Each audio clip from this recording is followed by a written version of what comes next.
Vinod bhai, Ishraf madam, yeah, I think you all are getting my voice. Yes, sir. Good evening.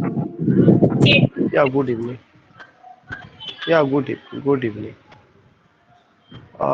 Now we have Vinod bhai, Ishrat madam, Shivani, Hemraj, Raghavan, Dr. SK ji, KK ji. Without delaying I would like to start. सबको पहले से ही पता है कि आज हमने sheet पहले ही भेज दिया था और इतने बजे क्लास चल रहा था। आई गॉट 10 मिनट लेट हो गया है। खैर, doesn't matter. Let me record this. So today I have a beautiful sheet on history of English literature। कुछ important questions हैं जो history of English literature में एलिजाबेथन एज को ज़्यादातर कवर कर रहा है और फॉर्म्स ऑफ वर्ड्स को लेकर के, ब्लैंक वर्ड्स या उसके यूजर्स को लेकर के बात की गई है। उसे मैंने मॉर्निंग में शेयर किया था व्हाट्सएप ग्रुप में और अभी मैं आपको उसको डिस्कस कर रहा हूँ, sharing with you PDF file.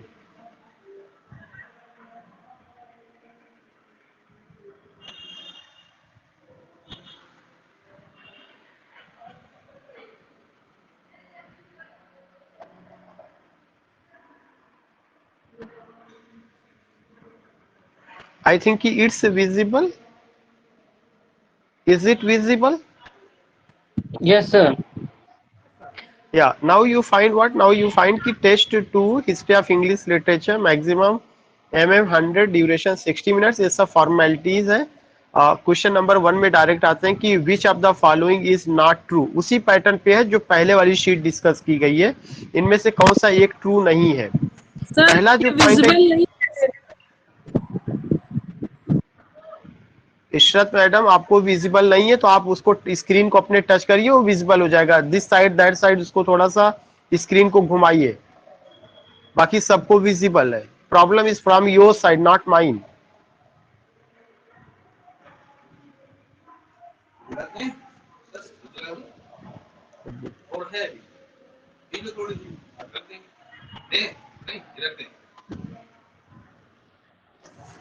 So you, Okay, is sir. it visible? Is it visible? Yes, sir. So you find, okay, you find question number first है Anglo Saxon covers the period. जो Anglo Saxon है वो कौन से period को cover करता है? It covers the period from 450 to 1066। ये बिल्कुल सही है। जो एंग्लो सेक्शन है वो 450 से लेकर 1066 तक, ये बात सही है। Beowulf is an example of primary epic. अभी कल भी इस पर बात हुई थी कि जो बियोल्फ है वह जो है प्राइमरी एपिक का एग्जांपल है। कल भी अभी मैंने इस पे बात किया था।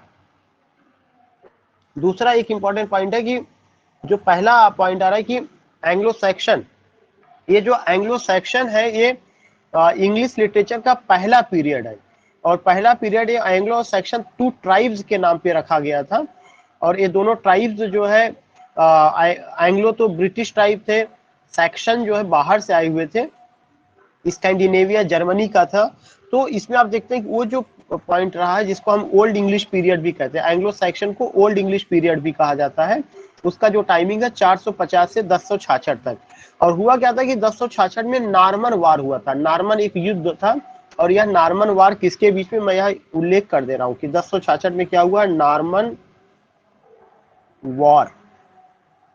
जो नार्मन वार हुआ था वो जो है आप कह सकते हैं कि एंग्लो सेक्शन तो पहले थे ही, फिर एंग्लो सेक्शन के बाद जो है एंग्लो नार्मन, नार्मन भी एक ट्राइब है। एंग्लो सेक्शन के बाद नार्मन ट्राइब आती है। तो एंग्लो सेक्शन और नार्मन के बीच वार हुआ था जिसमें नार्मन विजयी हुए थे और उन्होंने सेक्शन को और एंग्लो को डिफीट किया था। बाद में जो है सेक्शन की जगह नार्मन नाम की ट्राइब ने ले लिया। तो एंग्लो नार्मन पीरियड 1066 से शुरू होता है। इसीलिए 1066 जो है यहाँ पे आपको जानना जरूरी है कि वो डेट क्यों इंपॉर्टेंट है। वो डेट इसलिए इंपॉर्टेंट है कि 1066 में एंग्लो नार्मन वार हुआ था जिसमें जो नार्मन है वो जो है डिफीट किए किसको, सेक्शन को डिफीट किए।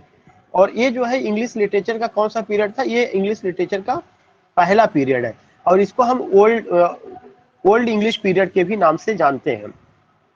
और इसी एंग्लो सैक्सन पीरियड में इंग्लिश का पहला एपिक आता है बियोल्फ। तो बियोल्फ जो है क्या है, ये भी सही है कि बियोल्फ आपका प्राइमरी एपिक का एग्जांपल है और कब आता है, एंग्लो सैक्सन पीरियड में आता है। कल भी मैंने बात किया था, इंग्लिश का पहला एपिक है। The writer of Beowulf is unknown, ये भी पॉइंट सही है। डी भी है कि it is a team work, ये भी बात सही है। उसके बाद ई है it is the first epic in English, ये बात भी सही है। फिर उसके बाद F I Homer's Iliad and Odyssey is an example of first primary epic of the world, दुनिया का जो पहला प्राइमरी एपिक है वो होमर का इलियड एंड ओडिसी है, ये बात भी सही है। फिर जो जी है ये आपका गलत है। जी जो है उसमें ये कह रहे हैं कि Cynewulf was the leading poet of Anglo Norman period, नहीं ये गलत है। Cynewulf was the leading poet of Anglo Saxon period. इसका मतलब ये हुआ कि जो पहला क्वेश्चन है वो किससे रिलेटेड है, एंग्लो सैक्सन पीरियड से रिलेटेड है। उसमें क्या क्या बात की गई है, उसमें एक चीज ये बात की गई है कि एंग्लो सैक्सन पीरियड कब से कब तक है, 450 से लेकर के 1066 तक, पहला पॉइंट। उसके बाद क्या बात की गई, उसके बाद ये बात की गई है कि उस एज में इंग्लिश का पहला एपिक आया था जिसका नाम बियोल्फ है, Beowulf is an example of primary epic. फिर उसके बाद आया हुआ है कि the writer of Beowulf is unknown, ये बात भी सही है। It is a team work, ये भी सही है। It is the first epic in English, ये भी सही है। फिर उसके बाद है Homer's Iliad and Odyssey are an example of first, is an example of first primary epic, ये बात भी सही। होमर का इलियड और ओडिसी दुनिया का पहला प्राइमरी एपिक है और इंग्लिश लिटरेचर का पहला प्राइमरी एपिक क्या है, बियोल्फ है। और जो बियोल्फ है वह टीम वर्क है, वह कोई इंडिविजुअल का वर्क नहीं है। Cynewulf was the leading poet of Anglo Norman period, ये गलत है। जो साइनवुल्फ है वो एंग्लो सैक्सन पीरियड के जो है लीडिंग पोएट रहे हैं। I just want to know कि एंग्लो सैक्सन पीरियड के बाद कौन सा पीरियड आता है।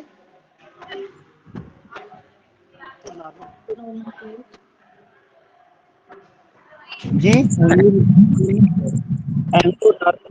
Elizabethan Anglo Norman sir. Anglo Norman, Anglo Saxon के बाद एंग्लो नॉर्मन आता है। एंग्लो नॉर्मन का जो डेट है वो जो है आपका 1066 से 1350 है। और जो क्वेश्चन टू है कि विच of the following is wrong, इनमें से कौन सा एक गलत है। Miracle play based on the lives of cents, ये सही है पहला ऑप्शन, दो का ये पहला ऑप्शन सही है। Morality play based on the lives of Jesus Christ, ये गलत है। मोरालिटी प्ले जो है वो कॉमन राइटियस मैन, जो कॉमन आदमी होते थे, common righteous, RIGHTEOUS, common righteous man, जो कॉमन आदमी जो बहुत ज्यादा राइचियस होते थे, धर्म प्रायण होते थे, उनकी लाइफ को फॉलो करके ये बनाया गया है। तो यू फाइंड दैट कि कॉमन राइचियस मैन, यहाँ पे जो इंपॉर्टेंट चीज है वो क्या ध्यान में रखना है कि आपका जो मिरेकल प्ले है based on the lives of saint सही है। मोरालिटी प्ले ये गलत, ये किसकी लाइफ पर आधारित है, कॉमन राइचियस में। ये लिख लीजिएगा, नोट कर लीजिएगा अगर आपको जो करना होगा। फिर अगला पॉइंट है कि mystery play based on the life of Jesus Christ, सही है। मिस्ट्री प्ले जीसस क्रिस्ट की लाइफ पर आधारित था। इंटरल्यूड, एक क्वेश्चन पूछा जा चुका है। इंटरल्यूड क्या है, इसका मतलब होता है कॉमिक रिलीफ, या लैटिन में इसी को कहा जाता है बिटवीन द प्ले। मतलब अगर ट्रेजिडी में कुछ कॉमिक सीन डाल दी जाती है तो वो उतनी सीन क्या कही जाती है, लैटिन में इंटरल्यूड कही जाती है। और इंग्लिश में उसका मतलब क्या होता है, बिटवीन द प्ले, या उसी को कॉमिक रिलीफ के नाम से जाना जाता है। नेक्स्ट है एवरी मैन, एवरी मैन आपका क्या, first morality play. Every man is the first morality play, ये बात सही है। और इस जो first morality play every man है, इसके आथर का कोई पता नहीं है, इसका आथर भी अननोन है। फिर है question number 3, which of the following is not true, इनमें से कौन सा सत्य नहीं है। एंग्लो नॉर्मन पीरियड 1066 से 1350, ये सही है। एज आप 64 1350 से 1400, सही है। डार्क मिडिल एज 1400 1450, सही है। रेनेशा 1453 से 1660, सही है। एलिजाबेथन एज 1558 से 1603, सही है। जैकोबियन एज 1603 1625, सही है। कैरोलिन एज 1625 से 1649, सही है। कॉमनवेल्थ पीरियड 1649 से 1680, ये गलत है। कॉमनवेल्थ पीरियड का जो टाइमिंग है वो कब से कब तक, 1649 से 1660। दिस इज 49, 4 है, ये 4 है, 1660, दिस इज कॉमनवेल्थ पीरियड। तो ये पॉइंट आपको ध्यान में रखना है, 1649 से 1660, ये चीज जो है आपको ध्यान में रखना है। I think you got it, इसमें कोई चीज डिस्कस करने लायक नहीं, बस आपको डेट लर्न करना है। Yes sir.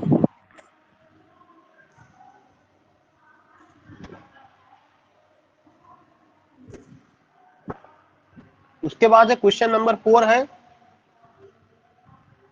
Which of the following is not true about Chaucer. Chaucer के बारे में इनमें से कौन सा सही नहीं है। चासर को फादर ऑफ इंग्लिश पोइट्री कहा जाता है, बात सही है। Father of individual and type character उनको कहा जाता है, ये भी सही है।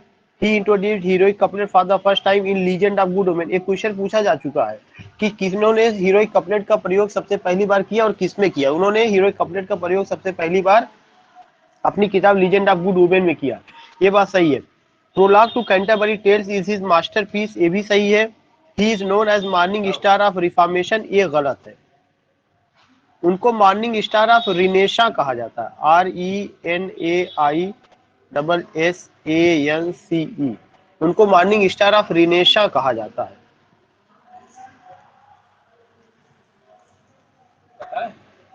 मॉर्निंग स्टार ऑफ रिनेशा कहा जाता है, मॉर्निंग स्टार ऑफ रिनेशा उनको कहा जाता है, रिफॉर्मेशन नहीं बल्कि मॉर्निंग स्टार ऑफ क्या कहा जाता है, रिनेशा।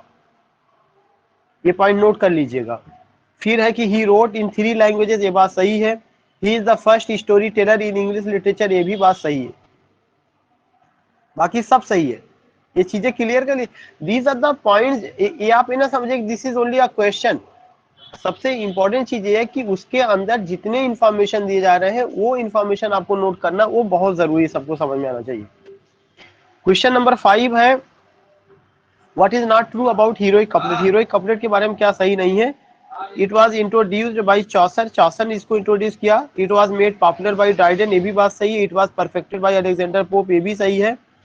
It is in iambic pentameter, heroic couplet किसमें होता है, आयाम्बिक पेंटामीटर में। और आयाम्बिक पेंटामीटर में पहला सिलेबल अनस्ट्रेस्ड होता है, दूसरा सिलेबल स्ट्रेस्ड होता है, ये बात भी सही है। इट हैज 5 फीट और 10 सिलेबल, ये भी सही है। It was an ideal meter of restoration age, Augustan age and age of sensibility, ये भी सही है। इट हैज पास और सेजरा, ये भी सही है।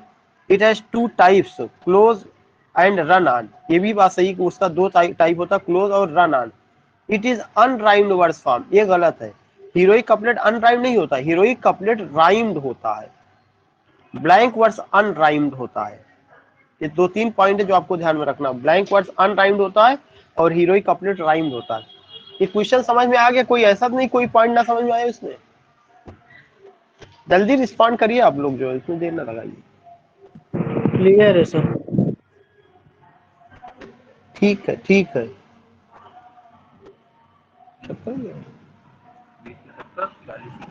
जो नींबू लाया इसकी बिल्डिंग है 70 रुपये, पिछले वाले बाकी वो ले लिए, ठीक है 242 रुपये आप नोट कर लीजिएगा। ठीक है, इतना क्लियर हो गया। यस फिर उसके बाद है, यस सर, हाँ यस। फिर उसके बाद है नेक्स्ट क्वेश्चन है, उसमें है आपका ये तो हमने करा दिया कि यहाँ पे वाला गलत था, उसको मैंने बता दिया कि राइम्ड होता, अनराइम्ड नहीं होता। क्वेश्चन नंबर 6 है, which is not the feature of epic. Epic का इसमें फीचर कौन सा नहीं है। Epic is a short narrative story in words, यही गलत है। एपिक में क्या होता है, शॉर्ट नहीं होता, लॉन्ग नैरेटिव, ये चीज ध्यान में रखना। बैलेट में क्या होता है, शॉर्ट नैरेटिव स्टोरी। जो यहाँ पे स्टेटमेंट दिया गया है कि epic is a short narrative story in words, ये गलत है। इसकी जगह क्या होता है कि ballot is a short narrative story, epic is a long narrative story in words. Epic में क्या है, ग्रांड स्टाइल, एलिवेटेड थॉट है, सही है। मतलब एपिक हमेशा शानदार स्टाइल में लिखा जाता है, इसमें जो विचार होता है वो एलिवेटेड होता है, उच्च विचार होता है। ये 2 तरह का होता है, प्राइमरी एपिक और literary epic. Characters are quasi divine figure, इसके जो कैरेक्टर्स है वो क्वाजी डिवाइन फिगर के होते हैं। वर्जिल का जो एनीड है ये पहला लिटरेरी एपिक है of the world. It was imitated by Milton and translated by Henry Howard earl of Surrey. ये क्वेश्चन बहुत इंपॉर्टेंट, क्वेश्चन नहीं पॉइंट बहुत इंपॉर्टेंट है कि वर्जिल का जो एनीड है वह दुनिया का पहला लिटरेरी एपिक है और इसको जो है जॉन मिल्टन ने ट्रांसलेट किया है। It was imitated, sorry translated नहीं, imitated. It was imitated by Milton, इसको मिल्टन ने इमिटेट किया and translated by Henry Howard earl of Surrey. आप ये समझिए कि एक लाइन में 3 पॉइंट मिल रहा है। दुनिया का पहला लिटरेरी एपिक वर्जिल का एनीड, इसको इमिटेट किसने किया, मिल्टन ने। इसका मतलब मिल्टन का जो पैराडाइज लास्ट है वो इसको आदर्श मान के उन्होंने लिखा हुआ है। और translated by Henry Howard earl of सरे। याद होगा हेनरी होवर्ड अर्लाफ सरे ने ही पहली बार ब्लैंक वर्स का यूज किया था। कहां पर यूज किया था, जब उन्होंने वर्जिल के एनीड का ट्रांसलेशन किया था बुक 2 एंड बुक 4 में, तब उन्होंने जो है क्या किया, 1540 में इसका उन्होंने यूज किया था। अच्छा, दूसरा चीज मैं ये जानना चाहता हूँ कि दुनिया का पहला प्राइमरी एपिक कौन सा है?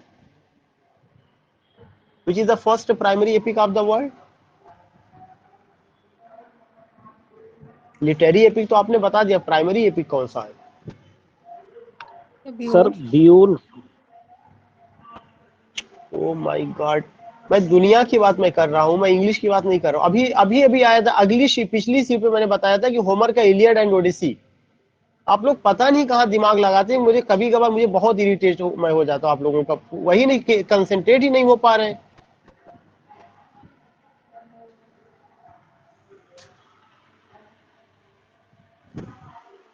Okay sir.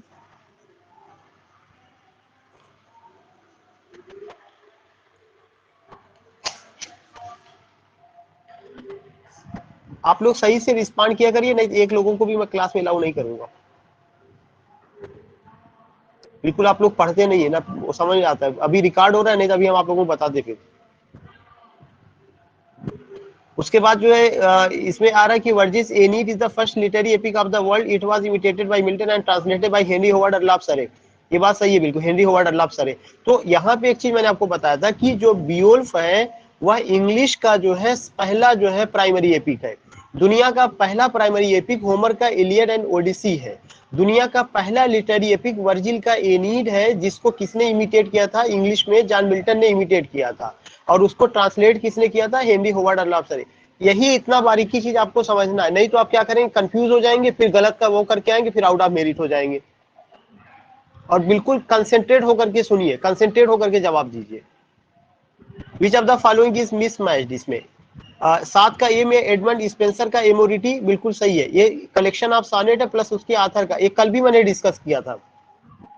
एडमंड स्पेंसर का एमोरिटी सही है। एडमंड स्पेंसर ने एमोरिटी नाम का सोनेट लिखा था जिसमें 88 सोनेट रहा है। जॉन डन का जो है हॉली सोनेट है, बिल्कुल सही है। जॉन डन का collection of sonnet holy sonnet के नाम से जाना जाता है। जॉन मिल्टन ने ऑन हिज ब्लाइंडनेस लिखा, ये सिंगल सोनेट का उदाहरण है। विलियम वर्ड्सवर्थ ने डडन सोनेट लिखा जिसमें कितना सोनेट है? 523 सोनेट है, 523 सोनेट। एमोरिटी में कितना सोनेट है? 88 सोनेट। ये नोट कर लीजिएगा, एमोरिटी कलेक्शन ऑफ सोनेट है, एडमंड स्पेंसर का 88 सोनेट है। जॉन डन का हॉली सोनेट है, कलेक्शन ऑफ सोनेट है। जॉन मिल्टन का ऑन हिज ब्लाइंडनेस है। विलियम वर्ड्सवर्थ का डडन सोनेट है, 523 सोनेट है। डडन एक रिवर का नाम है, डडन एक रिवर का नाम, उसके नाम पर। गलत क्या है? रॉबर्ट ब्राउनिंग का पुर्तगीज सोनेट, ये गलत है। पुर्तगीज सोनेट रॉबर्ट ब्राउनिंग की पत्नी ने लिखा है, जिनका नाम था एलिजाबेथ बैरेट ब्राउनिंग। उनका नाम क्या था? एलिजाबेथ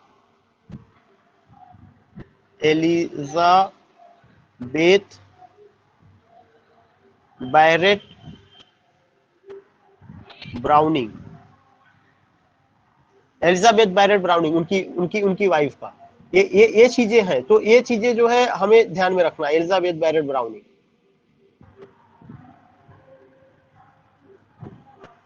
नाउ मैं इसे वो कर दे रहा हूँ, इरेज कर दे रहा हूँ तो और क्लियर होने लगेगा, नहीं तो दिक्कत होगी। Now you find what? You find कि William Wordsworth Duddon sonnet, Robert Browning Portuguese sonnet. फिर आगे करें, हु कंपोज्ड मिल्टन और लंदन 1802? किसने लंदन और 1802 कंपोज किया? ये आप बताइएगा। बहुत सिंपल सा, कई बार डिस्कस हो चुका है, और सोच समझ के बताइएगा। विलियम वर्ड्सवर्थ का है। और ये लाइन कहां से ली गई? Milton thou should be living at this hour. Milton 1802 sir. Milton और लंदन 1802 का पहली लाइन है। इसमें कौन सा फिगर ऑफ स्पीच है? Milton thou should be living at this hour. अभी पिछली वाली शीट में डिस्कस किया गया था। Apostrophe sir, apostrophe. एपॉस्ट्रोफी है, ठीक है।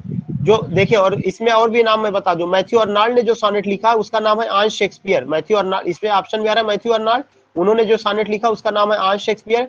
विलियम वर्ड्सवर्थ ने जो सोनेट लिखा है उसका नाम है मिल्टन और लंदन 1802। कई सोनेट है, मतलब एक मैं बता रहा हूँ। पेट्रार्च को फादर ऑफ सोनेट कहा जाता है। और सर थॉमस यार्ड ने क्या किया था? सर थॉमस यार्ड ने सोनेट को इंग्लैंड में इंट्रोड्यूस किया था। क्वेश्चन नंबर 9 है, which of the following is mismatched? इसमें से कौन सा एक मिसमैच्ड है? टॉर्टेस मिससेलेनी। टॉर्टेस मिससेलेनी कलेक्शन ऑफ सोनेट है, एक किसका collection of? Sir Thomas yard और हेनरी हावर्ड अर्लाप सरे का। आन शेक्सपियर मैथ्यू अर्नाल्ड का सोनेट है, सही है। आइड ब्यूटी जीएम हॉपकिंस का पोयम है या सोनेट है। जिसको कार्टर सानेट कहा जाता है, और वो 10.5 लाइन का होता है। कार्टर सानेट का जन्म जीएम हॉपकिंस ने दिया। जीएम हॉपकिंस का मतलब जीरार्ड मैनले हॉपकिंस, और वो मॉडर्न एज के पहले पोएट रहे हैं। एस्ट्रोफेल एंड स्टेला जो है, ये आपका क्या है, Astrophel and Stella collection of sonnet है, सर फिलिप सिडनी का, बिल्कुल सही है। Death shall not be proud, ये जॉन मिल्टन का, ये गलत। आप बताएंगे death shall not be proud किसका है?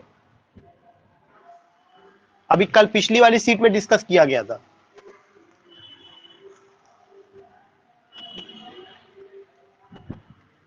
Death shall not be proud John Donne का सोनेट है, JOHN, जॉन मिल्टन का नहीं है, नोट कर लीजिएगा।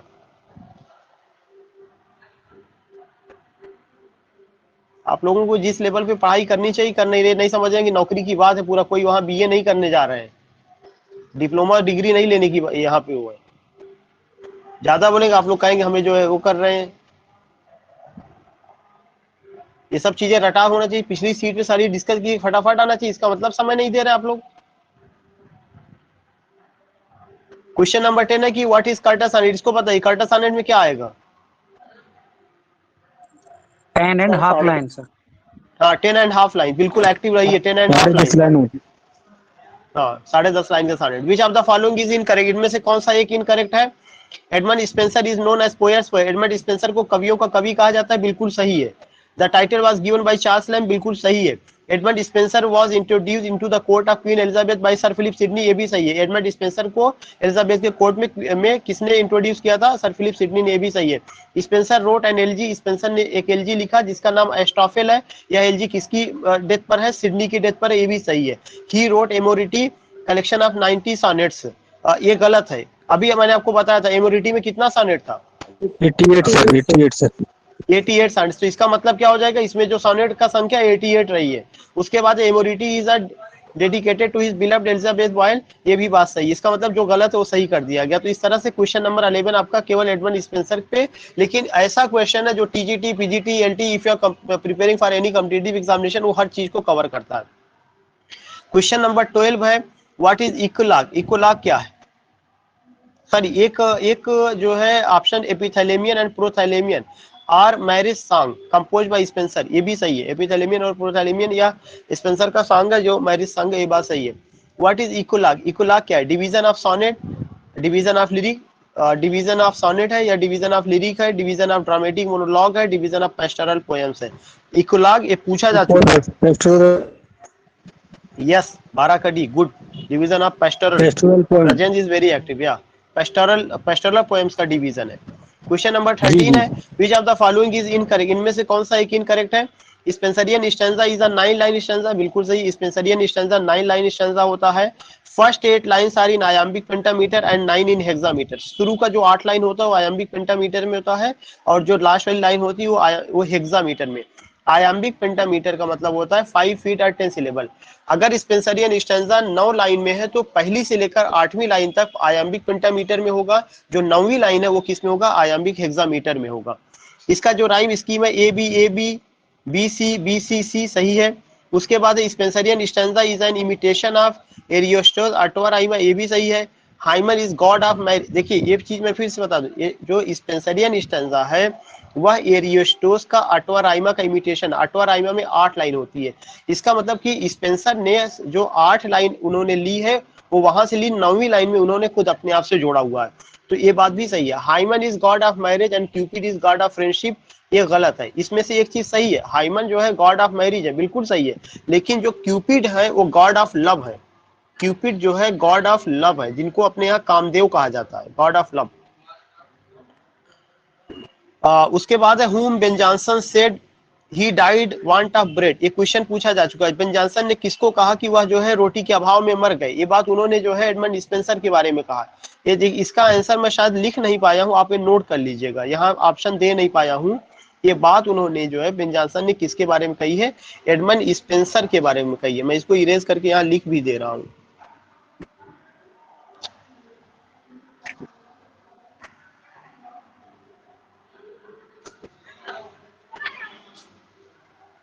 उन्होंने बात किसके बारे में कही? एडमंड स्पेंसर के बारे में।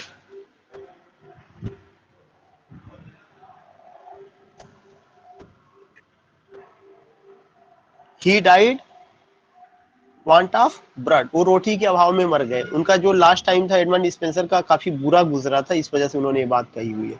क्वेश्चन नंबर 15 है, who said the following statement about Elizabethan age. Elizabeth, ये भी क्वेश्चन टीजीटी में पूछा जा चुका है। एलिजाबेथन एज के बारे में किसने कहा, noble and poison nation rousing herself like a strong man after sleep and shake her invincible luck. इसमें दो क्वेश्चन बनता है। इसमें एक तो पर्सोनिफिकेशन है, नेशन को मैन जैसा दिखाने की या औरत जैसा दिखाने की कोशिश की गई है। दूसरा यह एक स्टेटमेंट है जो इसमें दिखाया गया है कि क्वीन एलिजाबेथ के एज में जो है इंग्लैंड कितनी तेजी के साथ तरक्की कर रहा है। यह बात किसने कही हुई है, यह बात जो है जॉन मिल्टन ने कही है एलिजाबेथन एज के बारे में। In which poem Spenser talks about the countryside beauty of England. कह रहे हैं कि किस पोयम में Spenser countryside beauty of England के बारे में बात करते हैं, शेफर्ड्स कैलेंडर में बात करते हैं। What is not true about Faerie Queene, Faerie Queene के बारे में क्या नहीं सही है। It's a long narrative poem in epically manner, यह एक लॉन्ग नैरेटिव पोयम है जो एपिक के स्टाइल में लिखा गया है। It is divided into 12 books, यह गलत है। जो ये है कितनी किताब में, 6 बुक्स में है, ये नोट कर लीजिएगा। टोटल 7 किताब में थी, 7वीं किताब उनकी जो है जल गई थी और 6 किताबें मिली हुई है। फिर उसके बाद ऑप्शन आपका क्या है कि इट इज इन 6 बुक्स या 6 बुक्स में है। First 3 books was completed in Kilcolman in 1589, सही है। एंड अदर 3 बुक्स इन 1595, बिल्कुल सही है। It is an allegorical form, ये भी सही है। Which of the following is not true about sir Philip Sidney, इनमें से सर फिलिप सिडनी के बारे में कौन सा सही नहीं है। He was a courtier as well as poet, वह courtier थे, poet थे, सही है। He composed Arcadia, एक क्वेश्चन पूछा जा चुका, आर्केडिया किसका वर्क है। आर्केडिया एक जो है प्रोज रोमांस है। He composed Arcadia, a pastoral romance interposed with eclogue in which shepherds and shepherdesses sing the delightful of rural life. उन्होंने जो है आर्केडिया नाम का प्रोज रोमांस लिखा जिसमें शेफर्ड और शेफर्डेस जो है क्या करते हैं, गीत गाते हैं रूरल लाइफ को लेकर के। He is the apology for poetry, उनका जो apology for poetry है generally called defence of poesy, उसको डिफेंस ऑफ पोइजी कहा जाता है। It is first critical essay in English, यह इंग्लिश का पहला क्रिटिकल एसे है। ये सब चीजें आपको ध्यान में रखना पड़ेगा। किसको लेकर के कहा गया, सर फिलिप सिडनी को लेकर के बात कही गई है। वह कोर्टियर भी है, पोएट भी है। उन्होंने आर्केडिया नाम का प्रोज रोमांस लिखा। अब पेस्टोरल रोमांस जो है इंटरपोज विद इकोलॉग्स, जिसमें इकोलॉग्स है, जिसमें शेफर्ड और शेफर्डेस क्या करते हैं, गाते हैं। और the delight of rural life, और रूरल लाइफ पे बात करते हैं। He is the apology for poetry, उनका जो apology for poetry generally called defence of poesie, इसको डिफेंस ऑफ पोइजी के नाम से जाना जाता है। It is first critical essay in English, सही है। और ये जो उनका एपोलॉजी फॉर पोइट्री या डिफेंस ऑफ पोइजी है, it was written in response to a pamphlet, यह लिखा गया था किसके रिस्पांस में, स्टीफन गोसान के, जो कि जिन्होंने, स्टीफन गोसान एक राइटर है जिन्होंने क्या लिखा था, स्कूल ऑफ एब्यूज, जिसमें उन्होंने पोइट्री पोयर्स को बहुत बुरा भला कहा था। तो उसके जवाब में जो है डिफेंस ऑफ पोइजी या एपोलॉजी फॉर पोइट्री जो है सर फिलिप सिडनी ने लिखा था। और इसी में वो कहते हैं पोएट जो होता है वो प्रॉफिट होता है, मैसेंजर ऑफ गॉड होता है। उसके बाद आपका है कि Astrophel and Stella is a collection of sonnet by him, बात सही है। Astrophel and Stella collection of sonnet है जो उन्हीं के द्वारा लिखा गया है। एफ है हिज बिलव्ड वाज लाउरा, ये गलत है। लाउरा वाज बिलव्ड ऑफ पेट्रार्च, लाउरा पेट्रार्च की बिलव्ड थी। और इनकी बिलव्ड का क्या नाम था, पेनिलोप डेवरेक्स, पेनिलोप डेवरेक्स, DEVERUX, इनकी बिलव्ड का नाम पेनिलोप डेवरेक्स था। लाउरा किसकी बिलव्ड का नाम था, पेट्रार्च। पेट्रार्च की, ठीक है जी। फिर क्वेश्चन नंबर 19 है, which of the following is not true about Francis Bacon. Francis Bacon के बारे में इनमें कौन सा सही नहीं है। He is known father of English essay, सही है। ध्यान से इस चीज देखिएगा, उनको फादर ऑफ इंग्लिश एसे कहा जाता है, ना कि father of essay. Father of essay किसको कहा जाता है, मॉन्टेग सर, मॉन्टेग को। मॉन्टेन को, मॉन्टेग नहीं है, मॉन्टेन, MONTAIGGUNE।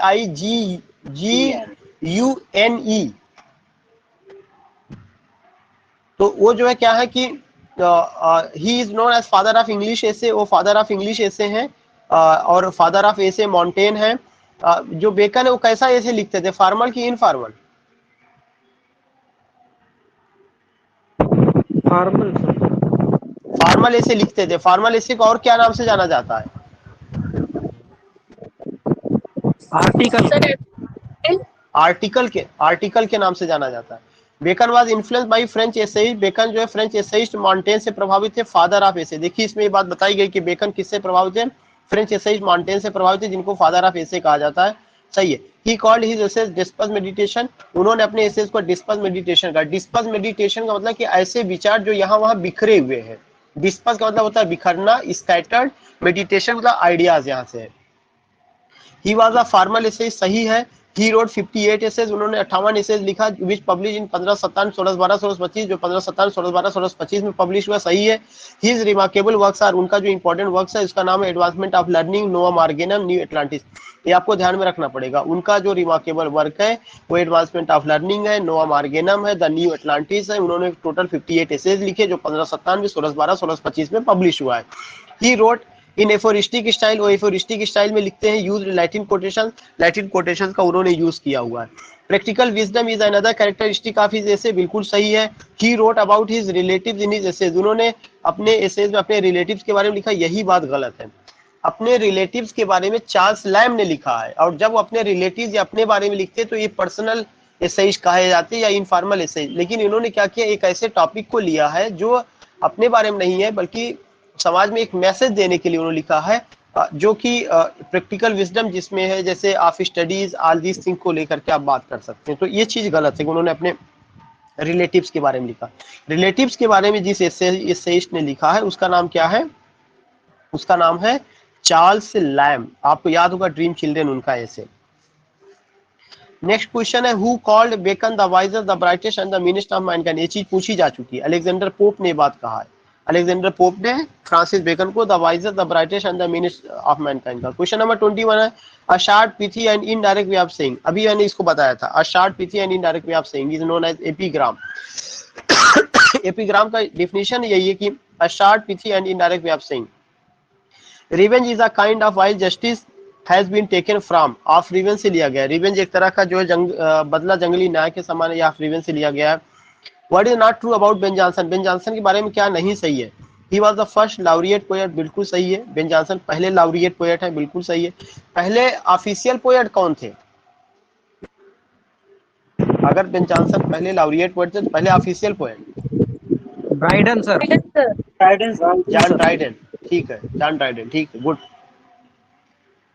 A well-known dramatist of comedy of humor, Ben Jonson a well-known dramatist comedy of humor है, बिल्कुल सही है। Every man in his humor and every man out of humor are his well-known comedies, ये बात भी सही है।